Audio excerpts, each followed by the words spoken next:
லைஃப்பில் இந்த மாதிரி ஒரு பெயின்ஃபுல்லான ஒரு சுச்சுவேஷனை நான் ஃபேஸ் பண்ணதே கிடையாது. மனசு முழுக்க வலி வலி மட்டும்தான். இந்த சுற்றுப்பயணத்தில் என்னென்ன மக்கள் பார்க்க வராங்க, அதுக்கு ஒரே ஒரு காரணம் தான், அவங்க என் மேலே வச்சிருக்கிற அன்பும் பாசம் தான். அந்த அன்புக்கும் பாசத்துக்கும் நான் எப்பவும் கடமைப்பட்டிருக்கிறேன். அதனால தான் இந்த சுற்றுப்பயணத்தில் மற்ற எல்லா விஷயங்களையும் தாண்டி மக்களுடைய சேஃப்டி, அதில் எந்த காம்ப்ரமைஸும் பண்ணிடக்கூடாதுன்றதுக்காக தான் அது என் மனசில் ரொம்ப ஆழமாக இருக்கும் அந்த எண்ணம். அதனால தான் இந்த அரசியல் காரணங்கள் எல்லாத்தையும் தவிர்த்துட்டு ஒதுக்கி வச்சுட்டு மக்களுடைய சேஃப்டி மட்டும் மைண்டில் வச்சுக்கிட்டு அதுக்கான இடங்களை சூஸ் பண்ணுறது, அதுக்கான இடங்களை பார்த்து பெர்மிஷன் கேட்குறது, போலீஸ் டிபார்ட்மெண்ட்டில் அதை ரிக்வெஸ்ட் பண்ணி கேட்போம். ஆனால் நடக்கக்கூடாதது நடந்துருச்சு.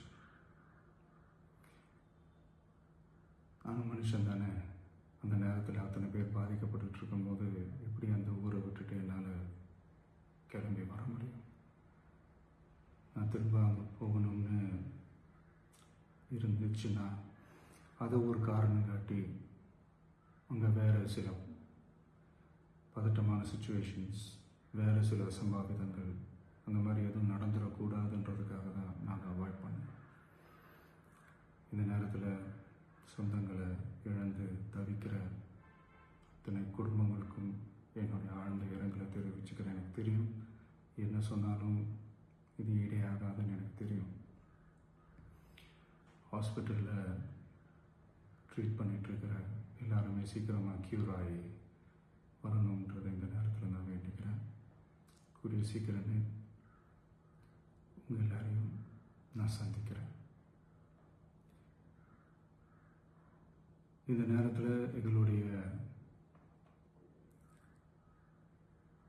வலிகளை, எங்களுடைய நிலைமையை புரிஞ்சுக்கிட்டு எங்களுக்காக பேசின அரசியல் கட்சிகளை சார்ந்த நண்பர்கள், தலைவர்கள் அனைவருக்கும் என்னுடைய நன்றியை தெரிவிச்சுக்கிறேன். கிட்டத்தட்ட ஒரு 5 மாவட்டத்துக்கு பிரச்சாரத்துக்கு போனோம். இந்த மாதிரி எதுவுமே நடக்கல. ஆனால் கரூரில் மட்டும் ஏன் எப்படி நடக்குது, எப்படி நடக்குது?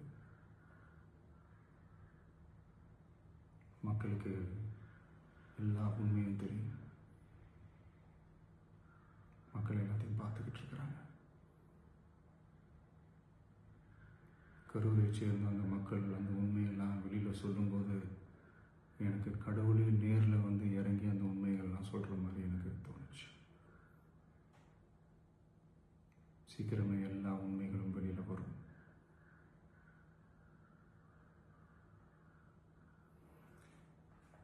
எங்களுக்கு தரப்பட்ட இடத்துல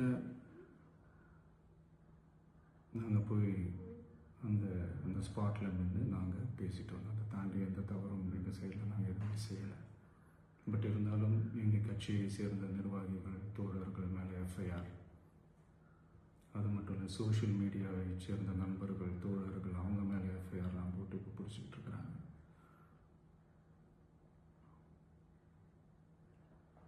சிஎம் சார், உங்களுக்கு ஏதாவது இந்த பழி வாங்கணும் அப்படின்ற எண்ணம் ஏதாவது இருந்துச்சுன்னா என்ன வேணாலும் பண்ணுங்க. அவங்க மேலே கை வைக்காதீங்க. நான் ஒன்று வீட்டில் இருப்பேன், இல்லை நான் ஆஃபீஸில் இருப்பேன். என்ன வேணாலும் செய்யுங்க. நண்பர்களே, தோழர்களே, நம்மளுடைய அரசியல் பயணம் இன்னும் ஸ்ட்ராங்காக, இன்னும் தைரியத்தோடு